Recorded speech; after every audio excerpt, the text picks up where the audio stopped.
Well, hi, it's David Gomm in the Stained Glass Studio, and here we are ready to go on our third segment on making picture frames. Now, you've already seen the first one and second one. If not, pick them up.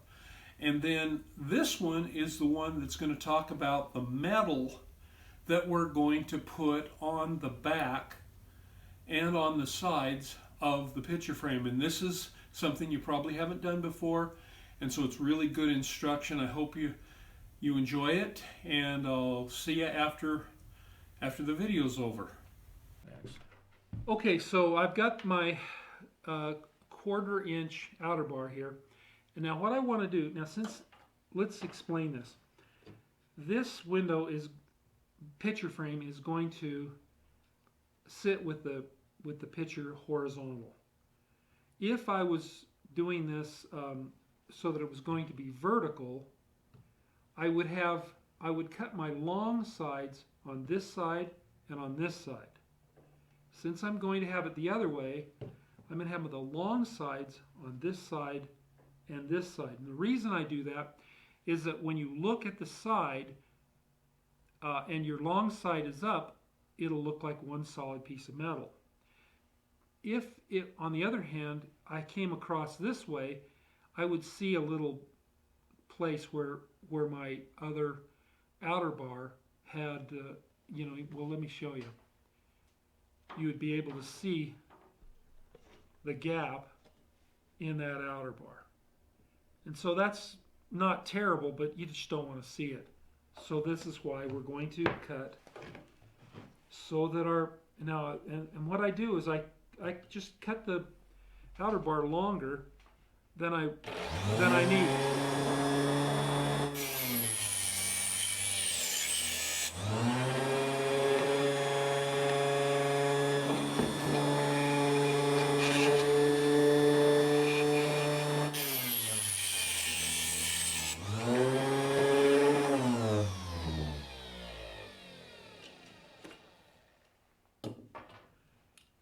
Okay, now remember my secret, remember the trick that Jeannie explained already, is that when you hold your nails to nail things in place, you want to hang on to the nail and hit. If you miss, you hit your fingers, not the glass, because the glass won't heal.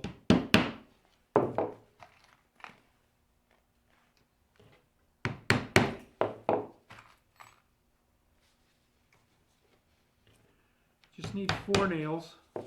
That holds it in nice and firm. So now, the next thing I do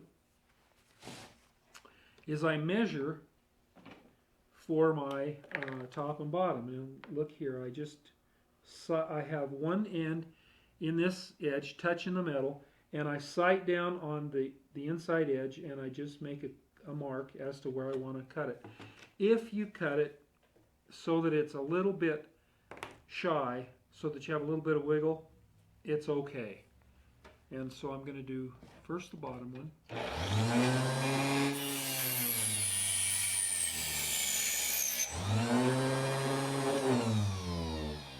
And you notice I kind of keep my mouth closed while I'm cutting. I don't want to eat that metal. It's zinc, it's not lead, so it's not near as scary, but I still want to be cautious not to eat it.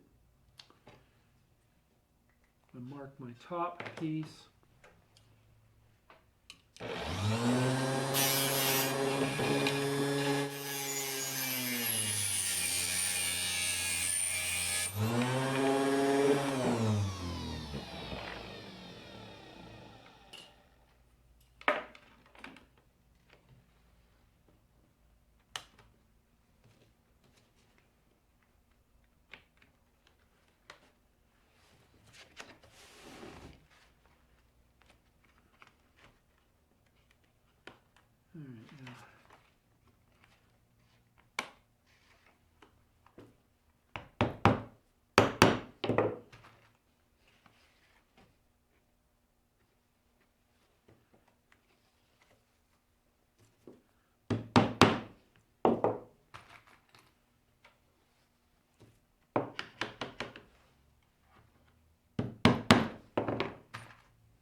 Okay, now that it's all held in, it's nice and tight. Now I want to show you the secret to only having to cut two. What you do is you tap your side pieces down so they're flush. Then when I solder all these edges, and I still have to cut off one edge on each side, but I don't have to cut these two because they're already in place. So we take our flux, which is back here, and on this I want to brush and brush and brush and brush. And the reason you need to brush a lot is that there's oil left over on the zinc outer bar from the machinery that they use to bend it. And so you have to, kind of get that flux, really work it in, kind of get the oil out of the way, otherwise it just doesn't stick. And sometimes you might have to even come back later and do it a little bit more. So you just work it.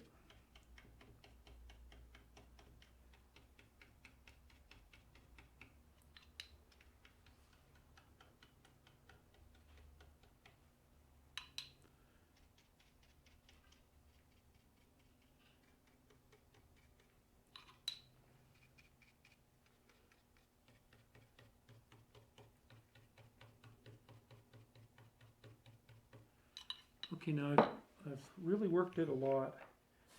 I'm not nearly as concerned as how it looks on this because this is the back side, but I do feel like it's a good practice to always make my work look good no matter which side I'm working on. So now I heat the zinc up some before I add the solder.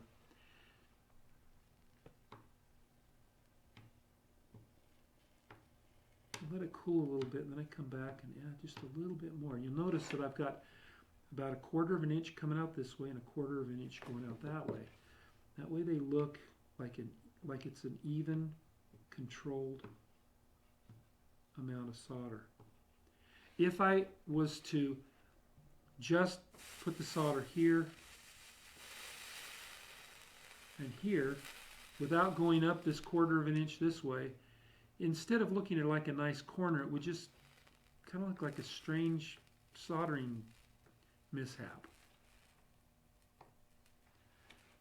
Now on the edges, you start down on the bottom and you kind of work, roll it up onto the zinc. You want it to connect to the zinc, but you want to kind of have a small amount.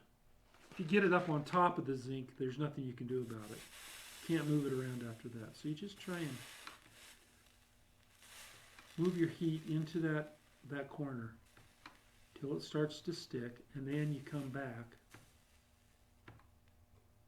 and fill in whatever gap you need to. Try and make it smooth.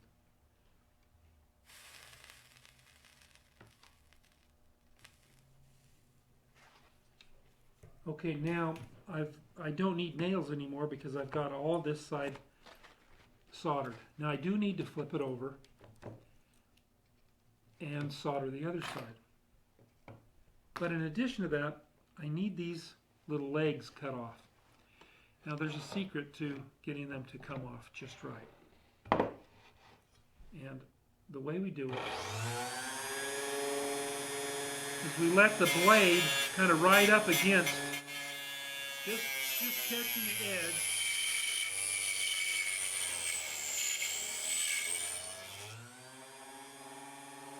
And that kind of serves as a guide.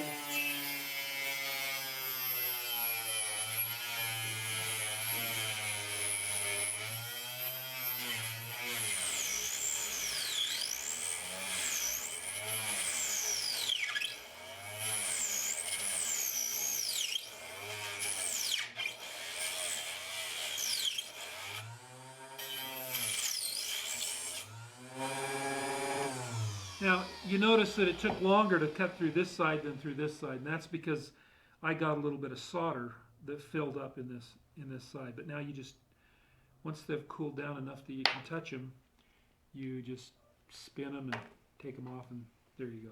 You've got 4 nice edges that you were looking for. Okay, now this is the back, but I wanted to point this out. You'll see that on this edge you can see a slight bit of the copper foil showing. Now there's 2 ways to fix that. We could either solder right along it, or we could take this X-Acto knife, and what I'm doing is I'm going to angle it so that it's down back behind and just score along there. Now I can just peel that out so that you can no longer see it. Now really, honestly, you don't have to cut that loose, but a lot of people feel that they don't want to see any copper foil showing, so that's the way you take care of that little problem. Well, now we're ready to put the U channel on. I've already soldered the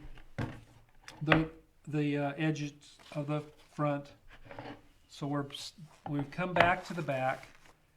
Now I want to show you, this is the U channel, and it's simply 1/8 inch on this side, and this side, and then it's open, and it fits, usually it fits on top of a piece of glass.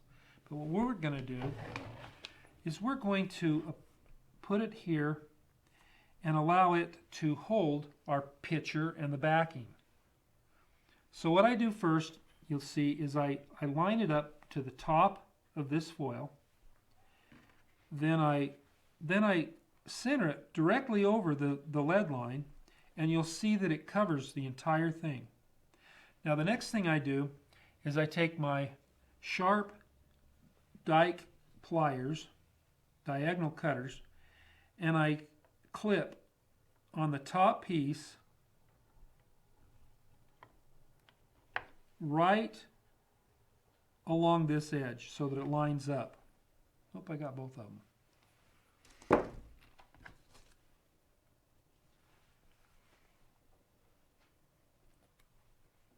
Now I'm going to cut it so that it goes right through.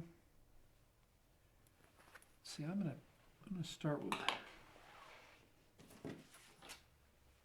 I'm going to do that over because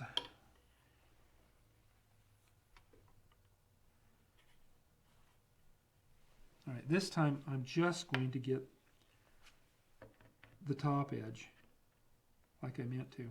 All right, now you see it kind of makes a score on there. Doesn't really cut through very well, but it does cut through. Now I clip the bottom. Okay, so I've got it on the top and the bottom, but the back of the metal is still one piece. Now what I need to do next is I bend it back a little bit, and that breaks these two apart. Now then I can bend it forward, and as I do so, one side of the metal goes past the other side, so we can get the metal to bend to a 90 degree.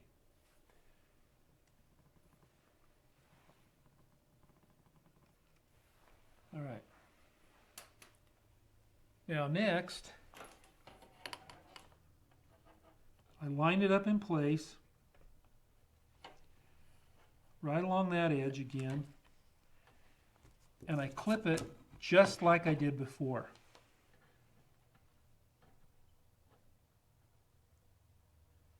So I clip one side,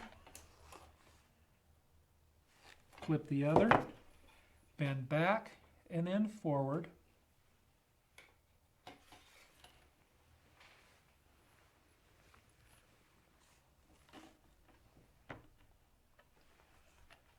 Line it up once again.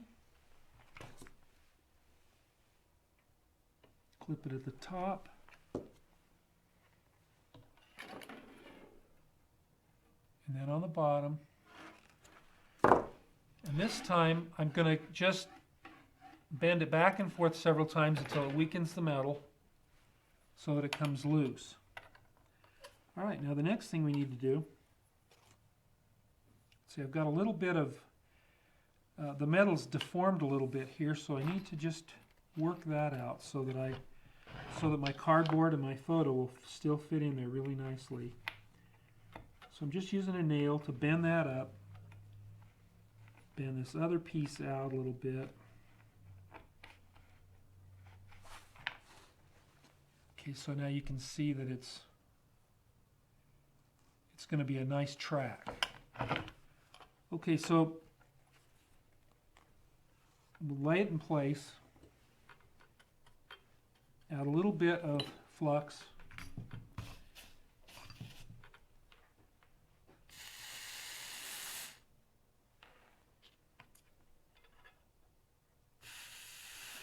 And I'm just tacking it in place right now.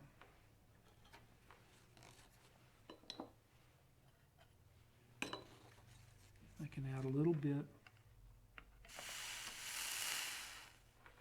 right here. And what I do is I'm drawing the bead up and then pulling up. And that doesn't have as much of the oil in it that the zinc outer bar had, so it's a lot easier to get on there. And I've missed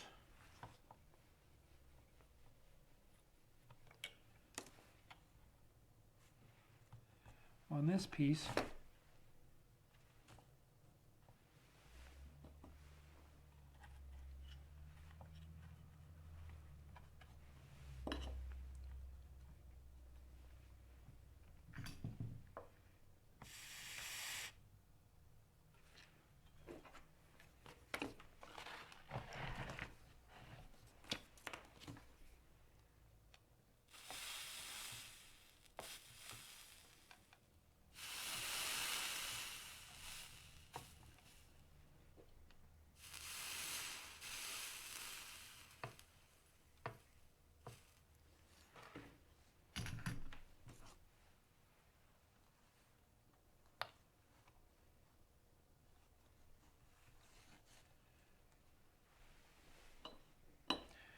I think I'm gonna, since I've gonna clip this. There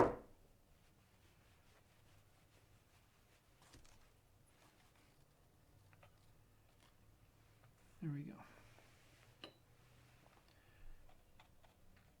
So what I always try to do is get it to go perfectly around, and since I missed when I bent that one, it's okay to clip them apart.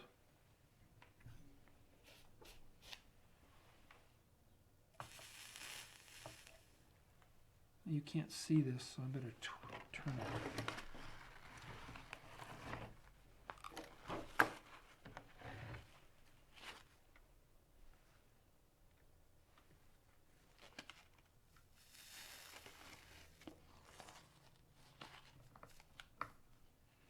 There we go.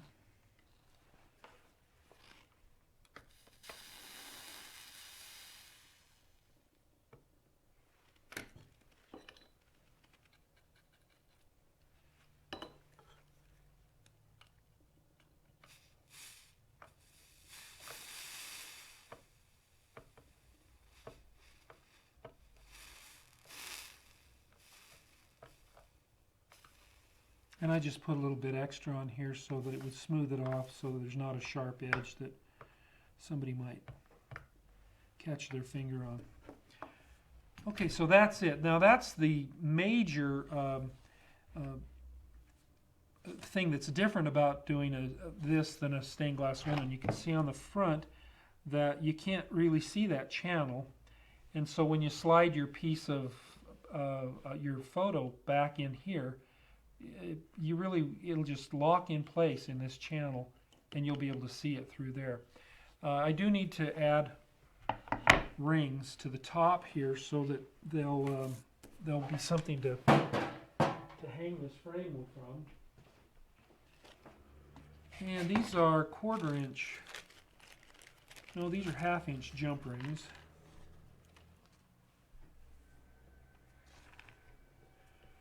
And I bend them so that the slot both sides line up with each other, I hold them tightly in my grosine pliers, and then I lay them across the joint so that it goes to the bottom of the outer bar and to the outside edge. Just add a little bit of flux, and with this we just drop our soldering iron right in the center and heat up that solder until it melts and the ring actually settles down onto the zinc outer bar. Once it's cooled, then I can take that off. Now, the next step is a 2 or 3 step process. You want to solder one side of the ring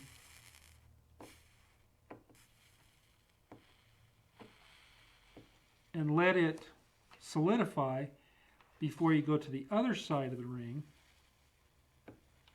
Otherwise, it'll melt and fall off. And then you just solder on the inside. That's more decorative than anything else. And we'll do the other one. How far down they go is not as important as you want them to both go down the same amount. And also you want that split be down in the bottom. You don't want it on top or it could open up and let the picture frame fall down.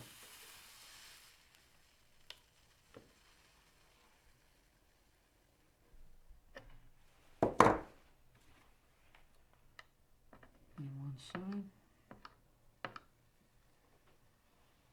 and then the other side.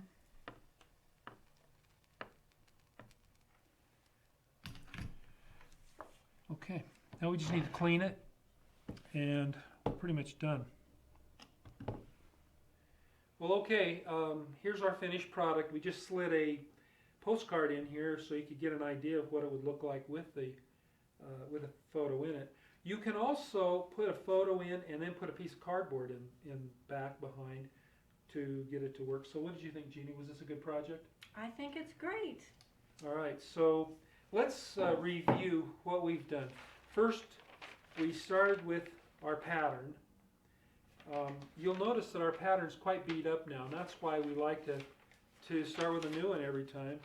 Then we cut our glass and foiled it, so we still have the 8x10 window to go. I don't know, those colors look pretty good to me. Well, thanks. Yeah, and then let's see, then here we have the, this is the back side that hasn't been soldered yet, and we still need to put outer bar on there. Then we progressed on to our final product. Now that looks pretty good. And the whole idea behind this video is that we're trying to give you an opportunity to think of great ways that you can apply your stained glass in different ways. You know, most of our students have about 3 windows in them, don't they? Yeah. And another thing about this is you can use the smaller pieces from your big projects to make the small squares for the frame. Yeah, yeah. All right, now if you still need more ideas, Jeannie is just about done with her pattern book on mandalas. Grab that window that you've got that you just finished, Jeannie. I think this is really cool. All right. This is just one of the patterns that go into the mandala book. There's just a pattern book of symbolic designs. Okay, so here, this was called Ring of Fire. Ring of Fire, that's right. And I honestly, when I saw this window, I said, "Now wait a minute, how come you're putting blue and white in a Ring of Fire?" I said, think of science class. Yeah, yeah. All right, when I learned how to weld, and they taught us that blue flames were hotter than red flames, and the really hot flames were white hot. So Jeannie was thinking way out of the box. There was a method to my madness. Yep, that's a good looking window. So look for that book, her book on mandalas, and also the other windows in the or the other DVDs in this series. ought to give you other ideas so that you can take your art to a whole new level. All right. Thanks for joining us. Well, Jeannie and I really had fun showing you those video clips and the information on how to make a picture frame. I hope that you are excited about making some of your own. Here is the window that Jeannie's been making this week. Instead of the airport terminal, we're going with this window. And this is going to go in a home that is very Victorian in decor. So we're hoping that this will go really well with that decor. Now I hope that you'll have fun with the picture frames. I think that there's a lot of things you can do. They make great gifts. They make great picture frames, and you can also sell them at the farmer's market. So I hope you have fun with them. We've had fun showing this to you, and we hope that to see you next time. All right, bye.